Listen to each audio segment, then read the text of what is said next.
కేంద్రంలో ఎన్డీఏ సర్కారు మూడోసారి ఏర్పడింది. మూడోసారి సంకీర్ణ సర్కారు. మొదటిసారి అబ్సల్యూట్ మెజారిటీ భారతీయ జనతా పార్టీకి సొంతంగా వచ్చింది. అఫ్ కోర్స్ ఎన్డీఏ అలయన్స్ గా పోటీ చేసినప్పటికీ. రెండోసారి భారతీయ జనతా పార్టీకి అబ్సల్యూట్ మెజారిటీ వచ్చింది. ఇతర పార్టీలతో సంబంధం లేకుండా అఫ్ కోర్స్ ఎన్డీఏ పార్ట్నర్ పార్టీస్తో కలిసి పోటీ చేసినప్పటికీ. కానీ మూడవసారి 2024 ఎన్నికల్లో ఎన్డీఏ అధికారంలోకి వచ్చింది. కానీ భారతీయ జనతా పార్టీకి సొంతంగా మెజారిటీ రాలా. భారతీయ జనతా పార్టీ సొంతంగా 240 స్థానాలను గెలిచింది. 272 మ్యాజిక్ ఫిగర్కి కావాల్సిన స్థానాలకు కొద్ది దూరంలో ఆగిపోయింది Bharatiya Janata party. So NDA partner పార్టీలతో కలిసి ప్రభుత్వాన్ని కంఫర్టబుల్గా ఏర్పాటు చేసింది. అయితే ఎన్డీఏ పార్ట్నర్ పార్టీలుగా ఉన్న రెండు కీలకమైన పార్టీలు మెజారిటీ మార్కుకు భారతీయ జనతా పార్టీ చేరుకోవడానికి కారణమయ్యాయి. తెలుగుదేశం పార్టీ, అలాగే జేడీయూ, జనతాదళ్ యునైటెడ్. బీహార్కు సంబంధించిన నితీష్ కుమార్ నేతృత్వంలోని జనతాదళ్ యునైటెడ్ 12 లోక్సభ స్థానాలను గెలుచుకుంటే తెలుగుదేశం పార్టీ 16 లోక్సభ స్థానాలను గెలుచుకుంది. సో మ్యాజిక్ ఫిగర్కి కావాల్సిన నంబరు ఈ రెండు పార్టీలకు సంబంధించిన మెంబర్తో దాదాపు సరిపోయింది. 268 స్థానాలు ఎన్డీఏ కూటమికి వచ్చి, అలాగే మిగతా చిన్న చిన్న పార్టీలతో కలుపుకుంటే ఎన్డీఏ అబ్సల్యూట్ మెజారిటీ సాధించింది. సో ఆ సందర్భంగా కేంద్రంలో ఉన్న ఎన్డీఏ సర్కారు నడుస్తోందంటే, ప్రధానిగా మూడోసారి మోడీ కొనసాగుతున్నారంటే తెలుగుదేశం పార్టీ, జేడీయూ మాత్రమే కారణం. ఆ రెండు పార్టీలు లేకపోతే కేంద్రంలో ఎన్డీఏ సర్కారు పడిపోతుంది. ఇలాంటి చర్చ మొదట్లో జరగడం చూసాం. బీహార్ ఎన్నికల సందర్భంగా కాంగ్రెస్ పార్టీ, మరికొన్ని పార్టీలు అక్కడ క్యాంపెయిన్ చేసే ఓపెన్గా బీహార్లో ఎన్డీఏని ఓడించండి, బీహార్లో ఎన్డీఏ ఓడిపోతే జేడీయూ ఎన్డీఏ నుంచి బయటకు వస్తుంది కేంద్రంలో, ఈ రాష్ట్రంలో గనక ఎన్డీఏ సర్కారును మీరు పడగొడితే కేంద్రంలో మోడీ సర్కారు కూడా పడిపోతుంది, కాబట్టి ఈ రాష్ట్రంలో ఎన్డీఏని ఓడించండి అంటూ కాంగ్రెస్ పార్టీ క్యాంపెయిన్ చేసింది. ఎందుకు క్యాంపెయిన్ చేసింది అంటే, ఇక్కడ గనక భారతీయ జనతా పార్టీ ఓడిపోతే జేడీయూ ఎన్డీఏ నుంచి బయటకు వస్తుంది, తెలుగుదేశం పార్టీ కూడా మేము ఇక్కడ మీరు ఓడించండి, మేము బయటకు వస్తాం, ఎన్డీఏ సర్కార్ని పడగొడతామని తెలుగుదేశం పార్టీకి సంబంధించిన ఎంపీలు కూడా మాట్లాడుతున్నారు మాతో అంటూ కొంతమంది కాంగ్రెస్ పార్టీకి సంబంధించిన నాయకులు బీహార్లో క్యాంపెయిన్ చేస్తూ వచ్చారు. అదే సమయంలో ఈ రెండు పార్టీలు లేకపోతే మోదీ మూడోసారి ముఖ్యమంత్రి అయ్యే పరిస్థితి ఉండదు అనే విమర్శలు కూడా, అనే మాటలు కూడా, అనే విశ్లేషణలు కూడా చూసాం. సో ఈ రెండు పార్టీలు ఎంత కీలకం అంటే 28 స్థానాలున్న ఈ రెండు పార్టీలు అత్యంత కీలకంగా ఉన్నాయి కేంద్ర ప్రభుత్వం ఏర్పాటులో. సో ఈ రెండు పార్టీలు ఏమనుకుంటే అది జరుగుతుంది. ఈ రెండు పార్టీలని మోదీ చాలా జాగ్రత్తగా చూసుకోవాల్సిన అవసరం ఉంటుంది. ఈ రెండు పార్టీలకు ఎక్కడ దెబ్బ తగలకుండా చూసుకోవాల్సిన అవసరం ఉంటుంది. ఈ రెండు పార్టీలు ఎక్కడ హర్ట్ అవ్వకుండా చూసుకోవాల్సిన అవసరం ఉంటుంది మోడీకి. ఇటువంటి విశ్లేషణలు కూడా చాలా చూసాం. అయితే ఈ రెండు పార్టీలు అంత ఇంపార్టెంట్ అయితే ఇప్పుడు మాత్రం ఆ రెండు పార్టీలు అంత ఇంపార్టెంట్ కాదు. ఇప్పుడేం కొత్తగా ఎన్నికలు జరగలేదు.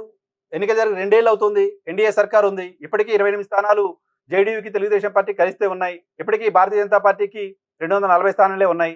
మరి ఎందుకు ఆ రెండు పార్టీలు ఇప్పుడు ఇంపార్టెంట్ కాకుండా పోయాయంటే, తృణమూల్ కాంగ్రెస్ పార్టీకి సంబంధించిన 20 మంది ఎంపీలు ఆల్మోస్ట్ భారతీయ జనతా పార్టీ ఎంపీగా మారిపోయారు. ఇంకా అఫీషియల్గా కండవా కప్పుకోలేదు, కానీ వాళ్ళంతా భారతీయ జనతా పార్టీ ఎంపీలుగా మారిపోయారు. 20 మంది ఎంపీలు. 240 భారతీయ జనతా పార్టీకి ఉన్నాయి. తృణమూల్ కాంగ్రెస్ సంబంధించిన 20 కలిపితే 260 అయ్యాయి. ఎల్జేపీకి సంబంధించిన 7 సీట్లు ఉన్నాయి. ఇంకా 15 మంది పైగా ఎన్డీఏకి మద్దతు ఇస్తున్న ఎంపీలు ఉన్నారు.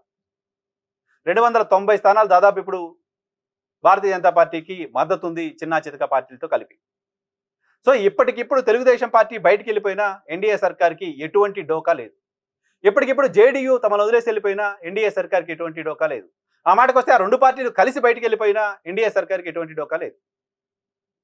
కాబట్టి తృణమూల్ కాంగ్రెస్ పార్టీకి సంబంధించిన 20 మంది ఎంపీలు తృణమూల్ కాంగ్రెస్ పార్టీని వదిలేసి బయటకు వచ్చిన తర్వాత ఎన్డీఏలో కీలక భాగస్వాములుగా ఉండి ఎన్డీఏ మూడోసారి అధికారంలోకి రావడానికి కారణమైన తెలుగుదేశం పార్టీ, జేడీయూకి సంబంధించిన ఇంపార్టెన్స్ తగ్గిపోయింది. ఇక వాళ్ళని ప్యాంపర్ చేయాల్సిన అవసరం మోదీకి ఉండదు. ఇక వాళ్ళకి దెబ్బ తలగకుండా చూసుకోవాల్సిన అవసరం మోదీకి ఉండదు. ఇక వాళ్ళకి సంబంధించిన బార్గెయినింగ్ కెపాసిటీ తగ్గిపోతుంది. మాకు ఈ పని చేసి పెట్టాల్సిందే, లేకపోతే మేము ప్రభుత్వాన్ని పడగొడతాం, ప్రభుత్వానికి దూరంగా వెళ్ళిపోతామని మాట్లాడే పరిస్థితిలో కూడా వాళ్ళు లేకుండా పోయారు. అటువంటి పరిస్థితికి కారణం తృణమూల్ కాంగ్రెస్ పార్టీలో చీలిక. అటు రాజ్యసభలోను, ఇటు లోక్సభలోను తమ పార్టీకి సంబంధించిన ఎంపీల సంఖ్యని పెంచుకోవడం పైన ఎన్డీఏ దృష్టి పెట్టింది. మొదటి 2 టెన్యూర్లో ఎన్డీఏ ఆ పని చేయాల.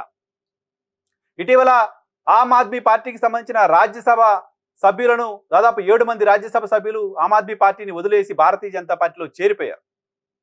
భారతీయ జనతా పార్టీ సభ్యులుగా మారిపోయారు. భారతీయ జనతా పార్టీకి రాజ్యసభలో బలం పెరిగింది ఇప్పుడు.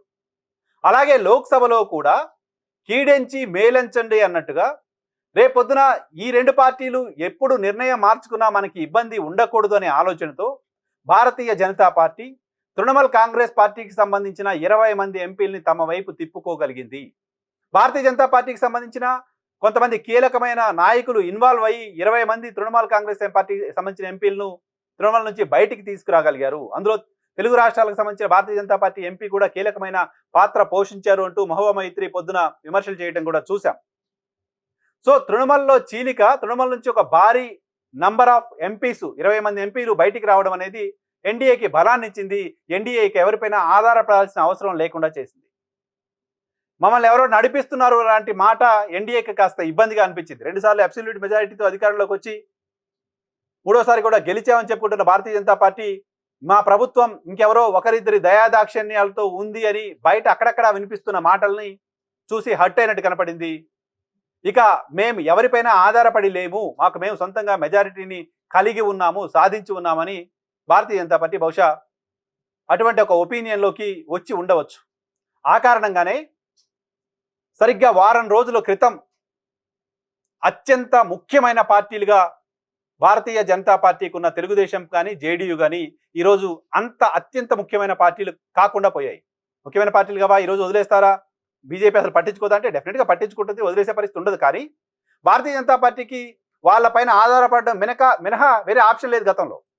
ఈరోజు భారతీయ జనతా పార్టీకి వాళ్ళపైన ఆధారపడకపోయినా ప్రభుత్వాన్ని నిలబెట్టుకోవడానికి సంబంధించిన ఆప్షన్ దొరికింది. అటువంటి ఆప్షన్ ఉన్న తర్వాత, ఆప్షన్ ఉన్నప్పుడు బిహేవ్ చేసిన దానికి, ఆప్షన్ లేనప్పుడు బిహేవ్ చేసిన దానికి ఉండే తేడా ఈరోజు ఉండబోతోంది. కాబట్టి ఆ 2 పార్టీలు అత్యంత ముఖ్యమైన పార్టీల స్థాయిని దాటి మామూలుగా పార్ట్నర్ పార్టీలుగానే ఉండడానికి సంబంధించిన అవకాశం కనపడుతోంది. సో భారతీయ జనతా పార్టీ ఈ 20 మంది ఎంపీలతోటే సర్దుకుంటుందా? ఇంకా 7 మంది తృణమూల్ కాంగ్రెస్కి అక్కడ ఎంపీలు ఉన్నారు. మరోవైపు డిఎంకే కూడా భారతీయ జనతా పార్టీ వైపు వెళ్ళొచ్చు లాంటి విశ్లేషణలు ఉన్నాయి. అంత ఈజీ పని కాదు, అంత సాధ్యమయ్యే పని కాకపోవచ్చు. భారతీయ జనతా పార్టీ పైన ఫైట్ చేస్తూ వచ్చారు స్టాలిన్. ఆయన కాంగ్రెస్ పార్టీ పైన రగిలిపోతూ ఉన్నారు. సో ఆ రాష్ట్రంలో పార్టీని నిలబెట్టుకోవాలన్నా కేంద్రంలో అధికారంలో ఉన్న పార్టీతో కలిసి ఉండడం మంచిది అంటూ కొంతమంది ఆయనకి ఇప్పుడు సలహాలు ఇస్తూ వస్తున్నారు. అదే కనుక జరిగితే స్టాలిన్ కూడా మేము భారతీయ జనతా పార్టీకి మద్దతు ఇస్తా అంటే కాస్త ప్రాముఖ్యత ఉన్న పార్టీల జాబితా నుంచి కూడా తెలుగుదేశం పార్టీ జేడీయూ మరింత డౌన్కి వెళ్ళడానికి సంబంధించిన అవకాశం కనపడుతోంది.